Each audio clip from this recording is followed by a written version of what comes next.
노래는 힘이 있죠. 위로도 줍니다. 또 기분을 좀 좋게 하기도 하고 복잡한 마음을 좀 가라앉혀주는 그러한 역할도 있습니다. 노래라는 것은 특히 이 모든 민족의 사람들에게 꼭 필요한 것이고, 과거에서부터 이 노래라는 것은요, 사람의 기분을 조종하는 그러한 힘이 있는 것입니다. 이단의 사람들이 집회를 할 때 스피커를 크게 틀어놓고 찬송가를 빠르게 부르고 또 여러 노래들을 이게 큰 소리로 함께 부르는 것은 일체감을 일으키게 하고 또 그 안에서 소속감을 갖게도 하고, 또한 그것을 통해 준 체면 상태에 집어넣기도 합니다. 그래서 이 노래라는 것은 사람의 감정을 컨트롤할 수 있는 힘이 있습니다. 군대에 가도 젊은 사람들을 모아놓고 제일 열심히 가르치는 게 똑같이 동작하는 법과 똑같은 노래를 부르는 법입니다. 즉 제식 훈련이라고 해서 줄을 맞춰서 앞으로 가는 것, 오른쪽으로, 왼쪽으로, 뒤로 가는 것을 제일 먼저 가르쳐 줍니다. 왜 그러냐면 이렇게 똑같이 움직이는 것을 통해 소속감을 갖게 합니다. 그리고 그 다음 함께 알려주는 것이 공통된 노래입니다. 군가라고 부르는 것이죠. 그것을 같이 부르며 똑같은 행동을 하면 소속감과 안정감을 느끼게 되어 있습니다. 이게 모든 사람의 공통점입니다. 이스라엘 백성들에게 노래라는 것은 그 소속감과 마음을 위로하는 것 외에 하나가 더 있었습니다. 그것은 이스라엘 백성들이 바벨론의 감시자들 사이에서 노래를 빙자하여 저들을 하나님 앞에 탄원하는 기도를 할 수 있는 방편이었다라는 것입니다. 단순히 마음이 힘들고 울적하고 그래서 노래를 불러 오늘 하루도 고생했구나, 그래 내 삶이 어쩔 수 없지, 이렇게 하는 게 아니고요. 노래를 부르면 또 한번 웃고 그래 내일도 열심히 살자, 이게 아닙니다. 노래를 빙자해서 바벨론을 하나님 앞에 탄원하는 기도를 하는 겁니다. 히브리인들은 바벨론이 사용하는 페르시아어를 썼을까요? 히브리어를 썼을까요? 히브리어를 썼습니다. 그러면 히브리인이 좀 쉽게 설명하면 이스라엘 백성이 강가로 나와서 손을 벌리고 이스라엘 언어로 뭐라고 하면, 즉 기도를 하면 바벨론 보초병들이 열심히 하네 이렇게 하고 그냥 넘어갈까요? 못하게 합니다. 무슨 행위인지를 알잖아요. 저들이 기도하는 것은 자기네 나라의 독립을 위해 기도하는 거예요. 그걸 알죠. 그런데 그들이 모여서 함께 노래를 부릅니다. 그러면 바벨론의 보초병들이 오늘 본문에서 보는 것처럼 듣기 좋으니 불러봐라 하는 거예요. 그런데 이 부름은 사실 하나님께 바벨론을 탄원하는 거예요. 멸망시켜 주십시오. 우리를 해방시켜 주십시오. 그 노래를, 그 기도를 노래로 하는 겁니다. 그렇기 때문에 매일 저녁 바벨론의 강가마다 예루살렘을 향하여 모여서 노래를 불렀다라는 것은 바벨론 사람 입장에서는 저 사람들이 그래 저거까지 막으면 그렇겠지라고 생각했던 그 유흥의 노래가 아니고요. 자신들을 탄원하는 기도를 노래로 표현한 겁니다. 그래서 이 시편 137편이 더 애잔한 노래예요. 이스라엘 백성들에게는 137편이 그만큼 애잔한 것입니다. 이것을 한국어로 번역해서 우리들에게 이제 이 137편을 들려주니 저희는 감흥이 없는 거예요. 왜 그러냐면 이런 역사적인 상황하고 그 시대에 이스라엘 백성들이 이것을 왜 노래했는가를 배경 지식이 없기 때문이죠. 그렇기 때문에 그냥 그랬구나 라고 하지만 우리가 조금 그 당시의 사회적 배경과 이스라엘 백성들이 왜 강가에서 이 노래를 모여서 매일 불렀을까? 라는 것을 안다면 이 노래 부름은 이스라엘 백성들에게 유일한 위로이면서 바벨론에서 해방시켜달라는 기도이면서 또 자신의 하루를 하나님을 붙들고 견뎌가는 그러한 간구입니다. 그러기에 137편의 내용을 하나하나 보시면 그들이 이 한 구절 한 구절을 고백할 때 마음이 어땠을까? 그것을 좀 우리가 보게 되죠. 1절, 2절은 이렇게 말하죠. 우리가 바벨론의 여러 강변 거기에 앉아서 시온을 기억하며 울었도다 이렇게 말해요. 울었습니다. 예루살렘을 기억하면서 울었습니다. 이것은 하나님께 드리는 겁니다. 하나님, 우리가 예루살렘을 기억하며 울었습니다. 그리고 그 다음 말이 참 시적인 표현이에요. 이 시편이 시지만 너무 시적입니다. 그 중에 버드나무에 우리가 우리의 수금을 걸었나니 이렇게 표현합니다. 버드나무는 슬픔을 상징합니다. 수금은 기쁨을 상징합니다. 수금이라는 건요, 여호와를 찬양할 때 이스라엘 백성들이 손뼉 다음으로 가장 많이 사용하던 악기였어요.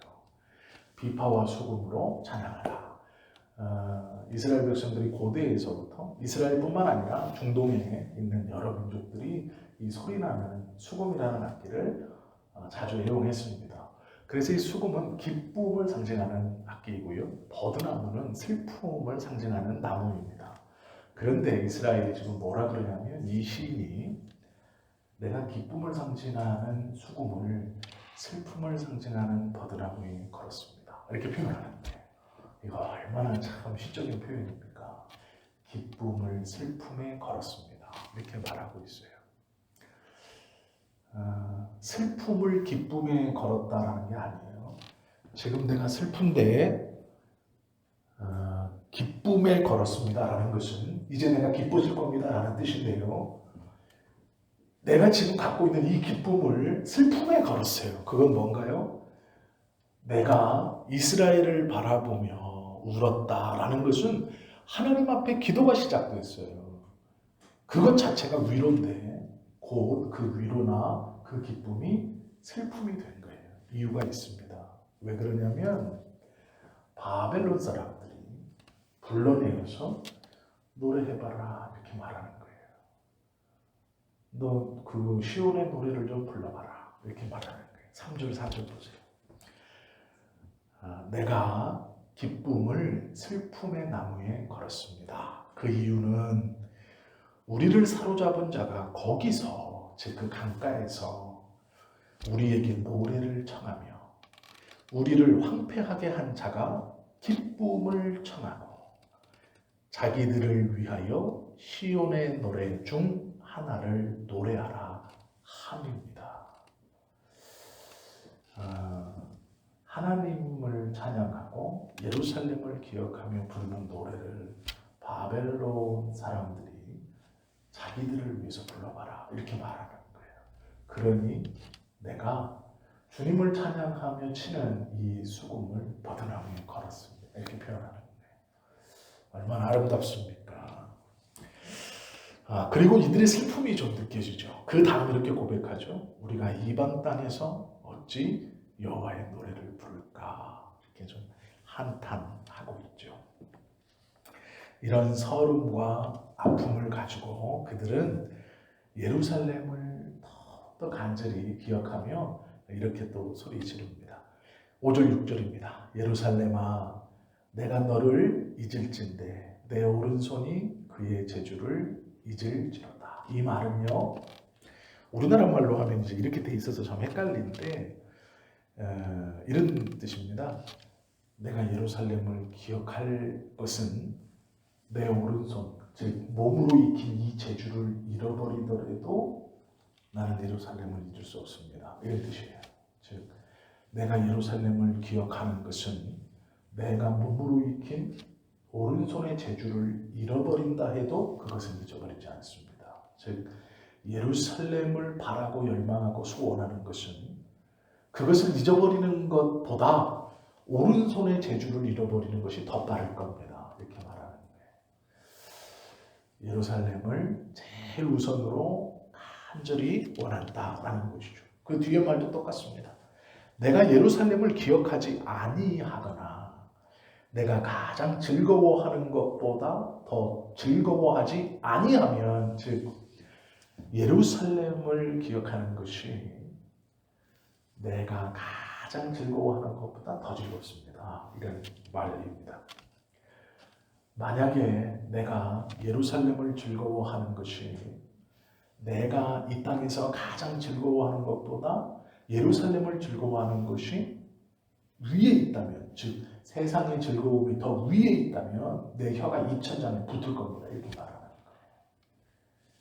거예요. 혀가 입천장에 붙는다라는 것은 죽는다라는 뜻입니다. 이제 죽은 것보다 더 나는 예루살렘을 기뻐하는 것이 이 세상의 어떠한 기쁨보다 더 좋습니다. 만약 내가 예루살렘보다 세상의 기쁨을 기뻐한다면 혀가 입천장에 달라붙을 겁니다. 이게 죽을 겁니다. 이런 말이에요. 그러니까 이 시인은 지금 이스라엘 백성들은 포로 상황에서 예루살렘을 기억하면서 그 느끼는 슬픔과 아픔과 고통을 하나님 앞에 토로하며 하나님이 자신들을 만나 주신다는 상징, 그 예루살렘을 간절히 사모하고 있다, 이렇게 노래하는 것이죠. 왜 그것을 간절히 사모하느냐? 시편 84편 3절에 이렇게 고백해요. 예루살렘이 어떻길래 나의 왕, 나의 하나님, 만군의 여호와여, 주의 제단에서 참새도 제 집을 얻고 제비 새끼도 보금자리를 얻나이다 라는 고백이 있기 때문에 그렇습니다. 즉 예루살렘이라는 것은 여호와의 제단이 있는 곳이에요. 그곳에 있을 때 참새와 제비 새끼도 보금자리를 가질 수 있기 때문에, 즉 우리는 여호와의 제단을 갖지 못했기 때문에 예루살렘에서 떨어져 나와서 보금자리가 아니라 이 포로 생활을 하고 있다는 거예요. 그래서 이 포로 생활에서 건져지는 방법은 하나님 나를 이 바벨론에서 건져주십시오라고 기도할 수도 있지만 그렇게 하는 게 아니고요. 예루살렘을 사모하고 기도합니다. 그것이 가장 큰 기쁨입니다. 이렇게 말하는 거예요. 이것이 시인 거예요. 직접적으로 말하지 않고 이렇게 돌려서 표현하는 것이 시이죠. 그러면 왜 이렇게밖에 표현할 수 없을까요? 이것이 노래이면서 바벨론 사람이 듣고 있기 때문에 그래요. 그래서 이렇게 표현하는 거죠. 그런데 그 뒤에는요, 7절과 9절에 보면 기도입니다. 노래를 빙자한 기도의 제목이 나와요. 하나님께 비는 기도죠. 여호와여, 예루살렘이 멸망하던 날을 기억하시고 에돔 자손을 치소서. 그들의 말이 헐어버리라, 헐어버리라, 그 기초까지 헐어버리라 하였나이다. 뭘 헐어버리라고 했다고 고자질하는 걸까요? 예루살렘이에요. 에돔 자손은 예루살렘을 향해서 헐어버리라, 헐어버리라, 헐어버리라 말했습니다. 성경에서 똑같은 말을 3번 한다는 것은 완벽하게 라는 뜻입니다. 즉 틈이 없이, 즉 헐어버리는데 돌 위에 돌 하나도 올려져 있지 못하도록 완전히 평평하게 만들어라. 에돔 자손이 예루살렘을 향해 그렇게 말했습니다. 이렇게 말하는 거예요. 그리고 뒤에 보면 멸망할 딸 바벨론아 이렇게 말해요. 이스라엘 백성들에게 바벨론은요 멸망해야 되는 나라예요. 멸망할 딸 바벨론아 이렇게 말합니다. 내가 우리에게 행한 대로 내게 갚는 자가 복이 있으리로다. 내 어린 것들을 바위에 메어치는 자는 복이 있으리로다. 이 말을 가만히 보면요, 바벨론의 아이들을 바위에다 메어치는 자가 복이 있다라고 말하고 있어요. 아, 이스라엘 과격하네. 아니에요. 그게 아니에요. 이 말은 바벨론 사람이 이스라엘의 아이들을 바위 위에다 맺혀다는 얘기예요. 이해가 되세요? 이 노래를 왜 이렇게 부르는지? 바벨론이 행한, 우리 민족에게 행한 그대로 갚는 자는 복이 있다. 바벨론의 아이를 바위 위에다 맺히는 자는 복이 있다. 내 아이를 저 바벨론 사람이 바위 위에다 맺혀다는 뜻이에요. 이해가 되시죠? 그렇게 노래하는 거예요. 이 시인이 바벨론 강가에서 자신들이 사용하는 히브리어를 사용해 노래를 빙자하여 지금 이렇게 하나님 앞에 기도하고 있어요. 그러면 이제 이 시인의 감성은, 이 시인이 부르는 노래는, 이 시는 어떠한 내용인지 우리가 알겠어요. 그러면 이제 우리가 어떻게 하냐가 중요한 거예요. 우리가 한 가지를 꼭 기억하시면 돼요. 이 사람은 지금 포로기에 있습니다. 포로예요. 그리고 그 당시 가장 강대국인 바벨론 한복판에 들어와 있어요. 그리고 그 중에서도 자신의 말로, 즉 히브리어로 마음껏 하나님께 기도하거나 예배하지 못해요. 흡사 세상 노래를 부르는 것처럼 불러 자신의 마음에 있는 간구와 소원을 지금 하나님 앞에 아뢰고 있어요. 그런데 그 간구와 소원이 얼마나 억울함과 슬픔과 분함이 있냐면, 원수들 앞에서 내 아들을 바위에 메어친 그 원수들 앞에서 수금을 들고 노래하는 거예요. 그들에게 들려주기 위해서. 이해가 되세요? 이 상황이? 예. 이런 상황인데, 자, 그러면 이제 우리가 한 가지를 꼭 기억하셔야 돼요. 우겨쌈을 당하는 상황, 정말로 구멍이 보이지 않는 아픔과 슬픔, 모든 것을 내려놓고 포기하고 싶은 그 순간, 원수 앞에서 내가 노래를 불러야 하는, 나의 아이를 바위에 메어쳐 죽인 그 원수 앞에서 노래를 불러야 하는 그만큼의 아픔, 그만큼의 우겨싸임, 그만큼 앞이 보이지 않는 상황, 그 상황에서도 하나님 앞에 기도하는 거예요. 하나님, 내가 예루살렘을 사모해요. 그 상황에서 포기하는 게 아니에요. 내가 이 바벨론에 잘 보여가지고 나도 어떻게 한 자리 해야겠다. 아니에요. 그게 아니에요. 이렇게 된 거 될 대로 되라지 아닙니다. 끝까지 붙들고 있는 게 있어요. 그게 뭐냐면 하나님이에요. 그 사람들을 앞에 두고 또 그 사람들을 기쁘게 하며 내가 지금 기쁜 듯이 노래를 부르고 있지만, 이들은 알아듣지 못하나 그 운율만을 가지고 박수를 치면서 좋아할지 모르지만, 나는 속으로 피눈물을 삼키며 그 노래의 제목에, 그 노래의 뜻은 하나님 나를 봐주십시오예요. 내 마음을 봐주십시오. 내 상황을 봐주십시오. 내가 직접적으로 하나님 이들을 멸망시켜 주시고 이들을 완전히 망하게 해주시고 나를 이곳에서 건져주십시오라고 못하는 그 상황에서도 하나님 앞에 끈을 놓지 않고 있는 겁니다. 그 조롱의 자리를 매일 나와요. 매일 저녁 나옵니다. 그 조롱이 자신의 마음을 아프게 하고 분노를 일게 하지만 피하지 않아요. 매일 저녁 나옵니다. 매일 저녁 그 슬픔에 걸어둔 기쁨을 다시 잡고 기쁜 것처럼 노래해요. 왜요? 그것이 하나님께 기도하는 방법이기 때문에 그래요. 그것이 자기가 하나님 앞에 나아가는 방법이기 때문에 그렇습니다. 하나님께 나아가는 방법, 내가 주님께 기도하는 동기, 그것을 포기하지 않고 나오는 거예요. 시편 137편 이 시를요, 이 시인의 입장에서 그대로 노래한다고 생각해 보세요. 그 상황에서 체념하고 싶죠. 그 모욕과 그 아픔과 그 서러움은 한 번 당하면 되죠. 거기를 2번, 3번, 4번 아니에요. 매일 가는 거예요. 그런데 그런 일이 나에게만 일어나는 게 아니에요. 모든 강가에서 이스라엘 사람들이 하나같이 그 아픔을 곱씹으면서 하나님 앞에 기도하고 있는 거예요. 함께. 이 말은 함께 노래하고 있는 거예요. 한번 가만히 생각해 보세요. 바벨론 사람이 앉아있고 이스라엘 사람들이 모여있을 거예요. 아마 앞줄은 웃고 있을지 몰라요.